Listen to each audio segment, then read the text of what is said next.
Amigos televidentes, buenas tardes. Bienvenido a su toque de queda, actualidad fiscal, tecnológica, financiera.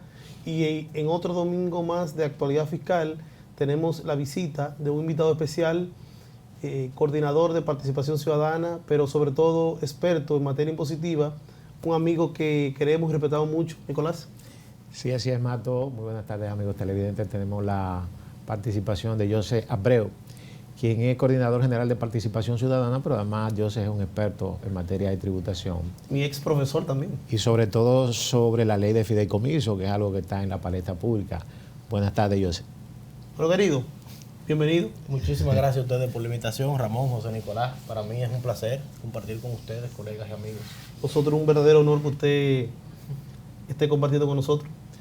Ramón, tú sabes que quizá la gente ve a José en las entrevistas como vocero de participación ciudadana, entiende que José quizás sea un economista o un abogado, pero José es un contador público autorizado, graduado de la Universidad Autónoma de Santo Domingo. Es correcto. Pero además con una larga experiencia en lo que es el ejercicio de la profesión de la contaduría pública, principalmente en tributación. Así es que, José, es un placer que nos acompañe y vamos a tratar algunos temas que sabemos que tú vas a orientar a nuestros amigos televidentes. Así es, así es. Ahí nos veremos en esos temas importantísimos para la sociedad y que muchas veces generan confusión, principalmente aspectos como lo de fideicomiso, sobre todo factura electrónica, que generan preocupación en la sociedad de cómo se van a abordar esos temas. Bueno, precisamente, José, queríamos que tú en este primer bloque nos trataras sobre lo que es el tema de fideicomisos, que como todos sabemos, es algo que llegó a República Dominicana en el 2011 a través de la ley la 189-11. Y en esa ley, al parecer, las autoridades, los legisladores dejaron fuera la posibilidad de que ese instrumento financiero pueda ser utilizado en lo que es el sector público. A raíz de la llegada del presidente Luis Abinader, hemos visto que el presidente le ha puesto mucho interés en el tema y ha inclusive constituido varios fideicomisos, pero al haber esa ausencia de esa legislación para el tema público, se sometió a un proyecto de ley que ha traído muchísimos problemas. ¿Qué tú puedes contarnos de eso? Sí, y es importante comenzar por el aspecto del marco legal. La ley 189-11 regula todos los fideicomisos, independientemente sean públicos o privados. No importa el sector. No importa el sector. Es igual como la ley de sociedades. Una sociedad que constituye el sector público utiliza la ley de sociedad y crea una SRL, puede crear una SA, el Banco Central tiene sociedades. O sea, la ley que genera o que crea el instrumento jurídico aplica para ambos aspectos. Aquí el aspecto que incluye el proyecto de fideicomiso público es qué ocurre cuando en ese instrumento jurídico, en ese contrato del fideicomiso, se integran patrimonio público por las implicaciones que tú tienes. Un fideicomiso público, y también debería haber una ley que disponga qué pasa en el marco de una ley de sociedades cuando se constituye una sociedad con patrimonio público. Que tenemos sociedades como Refidonza, el mismo Banco de Reservas o las EDES, que funcionan con patrimonio público, pero se enmarcan dentro de esa ley y utilizan un marco general del ministerio al cual están suscritas o pueden estar suscritas, pero no necesariamente tienen un marco jurídico de qué hacer cuando patrimonio público se utiliza, el Estado hace esa función económica, ese ejercicio económico de competencia económica con el sector privado, cómo opera ese bien público. ¿Y por qué esto es importante? Porque, volviendo al tema del fideicomiso y poniendo como ejemplo el mismo Punta Catalina, tenemos un patrimonio público que el Estado lo va a transferir a esta figura que declara ese patrimonio autónomo del resto del patrimonio del Estado. Lo declara separado en ese contrato, que el fideicomiso es un contrato, donde el Estado, aquí como fideicomitente, aporta ese patrimonio económico y lo pone en administración de un tercero, que viene siendo la fiduciaria, que se supone que debe ser independiente, y lo hace en beneficio de terceros, que son los fideicomisarios, que son los que reciben los bienes cuando se diluye el fideicomiso, o los beneficiarios, que son los que reciben los flujos de beneficio que va generando la administración de ese patrimonio. Y en este caso de Punta Catalina y los demás fideicomisos, Abreu, ¿quién viene a ser el beneficiario para los fines de...? Eso es importante porque se ha a veces generado un falso debate respecto a que existe el riesgo de que en el proyecto de fideicomiso público el patrimonio pueda quedar en manos privadas. Hay un riesgo menor en materia de una ejecución de una deuda, pero dada la conformación y la estructuración de los elementos del fideicomiso público, no parece haber posibilidad de que entre el sector privado. ¿Por qué? Porque el fideicomitente es el Estado Dominicano. La ley prevé que la fiduciaria que va a administrar el bien es la fiduciaria Reservas, que es la fiduciaria del Estado Dominicano. La ley también plantea que los beneficiarios y fideicomisarios van a ser también el Estado Dominicano, entes del Estado Dominicano. Y también la ley plantea un comité técnico que debe ser conformado en su mayoría por funcionarios públicos del Estado también, perteneciente al Poder Ejecutivo, la institución pública que designa el fideicomiso. Pero también tenemos, la ley incluye una figura que se llama director ejecutivo. Ese director ejecutivo del fideicomiso también es designado por decreto por el fideicomitente. Ese sería como el ministro o el presidente de la fiduciaria. Él vendría siendo un representante del fideicomitente en el fideicomiso. Siempre la fiduciaria va a ser Banco de Reserva, la del Banco de Reserva, siempre. Así está planteada la ley. Y justamente por eso que nosotros hemos llamado la atención de que aquí no está operando en esencia un fideicomiso, porque aquí no hay un tercero administrando un bien. Aquí estamos hablando de que el administrador de la fiduciaria Reserva lo designa por decreto el presidente de la República. Designa también los funcionarios que van a integrar parte del comité técnico. El fideicomitente designa también por decreto al director ejecutivo de la fiduciaria. Y hay un gestor fiduciario que también lo designa indirectamente, porque lo designa la fiduciaria que pertenece al Estado. Entonces, ¿qué tenemos aquí? Aquí no hay un patrimonio puesto en manos de un tercero, hay un patrimonio puesto en manos de subordinados del Estado Dominicano. Entonces uno piensa, por ejemplo, es normal que se utilicen figuras jurídicas para temas de planificación, para temas de ejecución. Lo hemos visto en el sector privado. El mismo fideicomiso, más que como un fideicomiso en esencia, se utiliza en el sector privado, se utiliza para fines de beneficios fiscales. Ese es su objetivo fundamental. Igual las empresas. Para aprovechar las prerrogativas impositivas. Correcto. Muchas empresas, por ejemplo, se utilizan no para tener una ejecución de un negocio empresarial autónomo, en el marco de una persona jurídica, de ese instrumento jurídico que es la persona jurídica, sino que a veces se utilizan para tener un bien y separarlo y protegerlo de los bienes que pueda tener y generar una responsabilidad limitada en eso. Se utiliza, eso es normal que se utilice. Ahora, ¿por qué lo utiliza el Estado si el Estado no busca eso, si el Estado no tiene eso? Entonces eso nos generó preocupación y en los análisis que hemos determinado y en la configuración de la ley hemos visto que se pretende que las leyes que contrate el fideicomiso con cargo al patrimonio fideicomitido, que es un patrimonio público, no sea considerada como deuda pública. Entonces, por lo tanto, no va a estar en el marco de la ley de crédito público.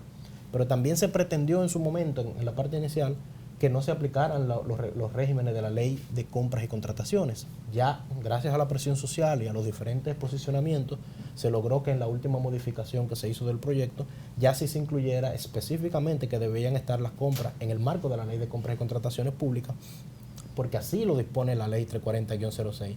Pero también tenemos el régimen de contratación de personal. El proyecto de fideicomiso plantea que se va a enmarcar dentro de la ley 16-92 del Código de Trabajo, del Código Laboral. Entonces estamos hablando de que no se va a utilizar la ley 41-08 de función pública. Estamos hablando de que se está pretendiendo hacer una ejecución de inversión pública, una inversión pública que va a ser el Poder Ejecutivo controlando todos los elementos del fideicomiso, pero pretendiendo que no va a tener los controles de la ley, de las leyes que regulan el patrimonio público en general. Y eso es lo que nos ha generado preocupación. Gracias a Dios, como les mencioné, salvamos el tema de la ley de compras y contrataciones, pero todavía nos queda el tema de la ley de crédito público y de que esas deudas, no solo cuando el fideicomitente sea garante, sino que en todo momento debe ser considerada deuda pública por una razón fundamental. El patrimonio es público, pero un fideicomiso público donde todos los elementos son públicos, de cara al exterior, de cara a una colocación de bonos que haga en el exterior, en los mercados de capitales del exterior, ¿a quién va a ver esa calificadora de crédito cuando ese fideicomiso incumpla? Al país como tal y el Estado, lógicamente. Exactamente, va a afectar la parte crediticia del Estado. Claro. Entonces la posición de la sociedad civil es que esas deudas de los fideicomisos formen parte de lo que son deuda pública. Formen parte de lo que son de lo que son la deuda pública del sector público, no puede ser sector público no financiero. Y entonces, ¿cuál sería la ventaja de que el gobierno continúe con el proceso del proyecto de ley si quizás las iniciativas iniciales de una forma u otra se han ido desmontando? Yo creo que de la ventaja que pudiera tener el gobierno sería eso de separar un patrimonio, de tal vez contener un poco en materia legal esa deuda, que si yo pongo el patrimonio que yo ponga y la deuda que yo contrate, en principio solo va a estar garantizado por el patrimonio fideicomitido, en principio, ¿verdad? Y tal vez la celeridad, que es lo que ellos buscan y es lo que están buscando y es lo que están tratando de aplicar en la ejecución de las inversiones públicas. Esos proyectos que se están haciendo en el marco de la ley de fideicomiso, ya sea de alianza pública-privada o de fideicomiso puro público, obviamente se están haciendo con una aplicación más celera porque no están cumpliendo con todos los requisitos que demanda hacerlo. Con rigor. Exacto, con ese rigor que demanda hacer una inversión pública con todos los controles que plantea el Estado. Se ha creado también una especie de espejismo cuando en la ley se dispone que la Contraloría General de la República y la Cámara de Cuentas van a estar supervisando y que por lo tanto eso está debidamente regulado. Pero ¿qué pasa con estos órganos de control externo e interno? Que estos órganos funcionan con un marco legal. O sea, si no hay un marco legal que establezca sanciones específicas o que establezca, o sea, cuando yo hablo de que la deuda tiene que estar contratada en el marco de la ley de crédito público, es porque la ley de crédito público establece, cuando se violen esas disposiciones, establece sanciones y establece controles. Cuando yo hablo de que tiene que estar en el marco de la ley de compra, no es porque se amparen los principios, sino porque esa ley establece procedimientos y establece sanciones. Entonces, cuando un fiscalizador, ya sea de la Cámara de Cuentas o de la Contraloría, va y revisa una contratación, un procedimiento que se haya hecho en el marco de un fideicomiso público, lo que va a observar es que en el marco de cuál ley se incumplió. Entonces, si la ley de fideicomiso público no establece un marco de sanciones, entonces no importa que esté estipulado una supervisión, cuando vaya, va a decir, ok, ¿cómo ejecutaste la contratación de la deuda? Ah, sin pasar por el Congreso.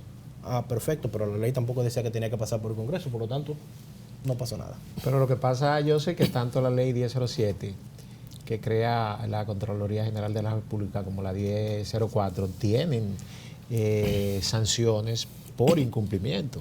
Por incumplimiento de leyes. Exactamente, y de la misma normativa que crean esas instituciones. O sea que si se pondera de que los fideicomisos públicos cumplan, por ejemplo, con lo que es la ley de función pública y la ley de compras y contrataciones, y tú le agregas también con la ley de crédito público, pues entiendo que tiene sentido que también tanto Cámara de Cuentas como Contraloría de una forma u otra pasen a ser órganos fiscalizadores, tanto internos como externos. En ese ejemplo que usted plantea, sí. En ese ejemplo que usted plantea, pues ya estaría dentro del marco jurídico Pero bajo la sombrilla del marco jurídico. Pero ahora mismo solo se ha logrado que la ley de compra entre. Tal vez por ahí ellos pueden tener un elemento de supervisión efectivo, pero en el marco de la ley de crédito público ahora mismo no está planteado y obviamente de la ley de función pública tampoco está planteado la integración de la contratación de personal en el marco de esa ley de función pública, y eso es lo que ha generado las alarmas de cuáles son los objetivos fundamentales de por cuál el Estado está utilizando esta figura si no parece tener un objeto.